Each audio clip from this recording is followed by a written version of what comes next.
Padahal menurut yang membeli ini kan sudah dibeli, jadi hak saya dong mau dijual berapa kayak yang penting saya sudah mendapatkan keuntungan. Nah, kenapa pula kemudian saya harus mengikuti bahasanya gitu ya dari perusahaan. Nah, sebenarnya bagaimana Islam memandang hal seperti ini, Kiai? Assalamualaikum warahmatullahi wabarakatuh. Waalaikumsalam warahmatullahi wabarakatuh. Kiai, apa kabar Kiai? Alhamdulillah, Mas Agus. Ya, saya mau menyapa dulu nih sahabat Amanah TV. Sekarang kita di studio Amanah TV dan sekali lagi kita hari ini akan ngobrol-ngobrol dengan narasumber kita, Kiai Holil Nafis. Baik Kiai, ini terus terang ada sedikit kegundahan ini. Ya. Pertanyaan dari teman-teman dari British Propolis. Ya, beliau atau mereka ini menanyakan tentang harga produk sebenarnya. Jadi permasalahannya itu mereka kan membeli sebuah produk ini. Nah, dengan harga misalkanlah 150.000. Nah, kemudian mereka itu menjualnya itu misalkan di harga 225.000. Nah, sedangkan perusahaan itu mematok harga 250.000. Jadi harus 250.000, padahal menurut yang membeli ini kan sudah dibeli, jadi hak saya dong mau dijual berapa kayak yang penting saya sudah mendapatkan keuntungan. Nah, kenapa pula kemudian saya harus mengikuti bahasanya gitu ya dari perusahaan. Nah, sebenarnya bagaimana Islam memandang hal seperti ini, Kiai? Ya. Terima kasih Mas Agus atas pertanyaan, juga kepada teman-teman di BP ya, yang tergabung di dalamnya.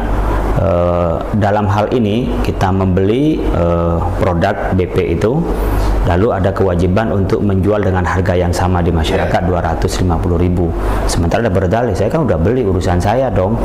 Saya mau bayar, mau jual berapa terserah saya. Bahkan dijual rugi pun juga boleh, apalagi masih untung gitu loh. Jadi tidak harus sama. Dalam hal ini ada dua masalah dalam fikih.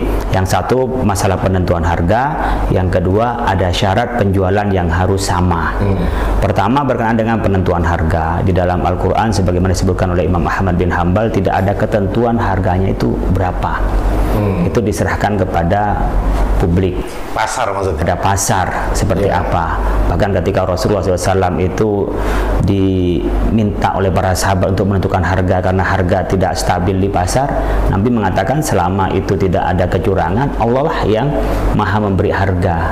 Jadi tidak mau matok itu. Jadi harga diserahkan kepada hukum pasar. Tapi menurut Imam Al-Ghazali, ya sudahlah, yang wajar saja, bisa 5, bisa 10%. Intinya tidak ada keterangan yang pasti dari Al-Quran dan hadis yang wajib mematok harga. Itu dikembalikan kepada pasar.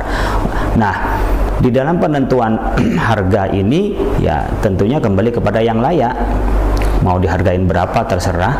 Nah, apalagi di situ tidak ada kecurangan, ya silahkan, harga itu adalah kebebasan kita bersama.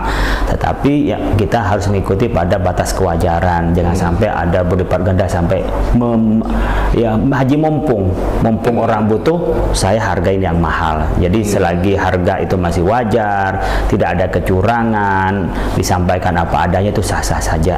Yang kedua, mematok harga ini itu hak orang yang menjual, boleh-boleh saja mematok harga itu. Yang menjual itu perusahaan atau yang menjual yang membeli produk tadi? Ya, perusahaan yang berhak untuk menentukan harga. Tapi orang yang membeli harus dengan syarat menjual seperti ketentuan dari perusahaan, itu namanya mensyaratkan kepada pembelian sesuatu itu. Nah, memberikan syarat itu memang khilafi antara ulama ya. Ada yang mengatakan nggak boleh ngasih syarat dong. Tetapi boleh saja kalau di dalamnya adalah maslahah. Al-aslu fil muamalah al-ibahah, dasar pada muamalah itu boleh. Ya, di sini ketika ada kesepakatan antara mereka, nih kamu boleh bergabung loh dengan BP, Anda bisa jadi agen, tapi penjualan harus semua sama. Untuk melindungi apa? Agen-agen yang kecil, penjual-penjual yang kecil. Karena nanti kalau ada penjual yang besar di drop dengan harga yang murah, kan yang kecil nggak laku. Maka untuk menjaga kemaslahatan ini, maka harganya disamakan semua. Itu boleh. Ya, karena kita diperintahkan aufu bil uqud, untuk melaksanakan akad kita, janji kita. Al muslimuna ala syurutihim illa syartan harrama halalan aw halala haraman.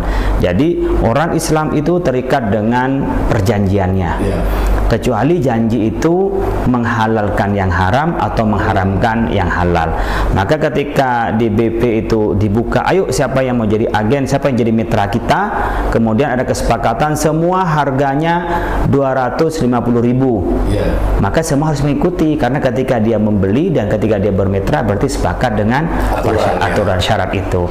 Tetapi anjuran saya barangkali karena ini sifatnya kemitraan gitu, bisa saja ketika mereka menjadi mitranya atau menjadi agennya itu dituangkan dalam bentuk perjanjian tertulis, sehingga tidak hanya di lisan ke lisan, tapi lebih kuat secara hukum ya. Hukum Indonesia lebih kuat daripada sekedar lisan-lisan. Oleh karena itu jawaban saya, menentukan harga itu hak penjual dan hak pembeli untuk menerima ridho dengan hal itu.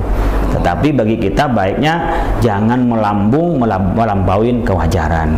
Kemudian mensyaratkan dari perusahaan itu untuk menjual secara rata, ya, tentang bagaimana harga dari BP itu 250.000 yang ditetapkan itu, syarat itu tidak mencederai terhadap akad, maka wajib dipenuhi dan hukumnya sah, karena ini untuk kemaslahatan.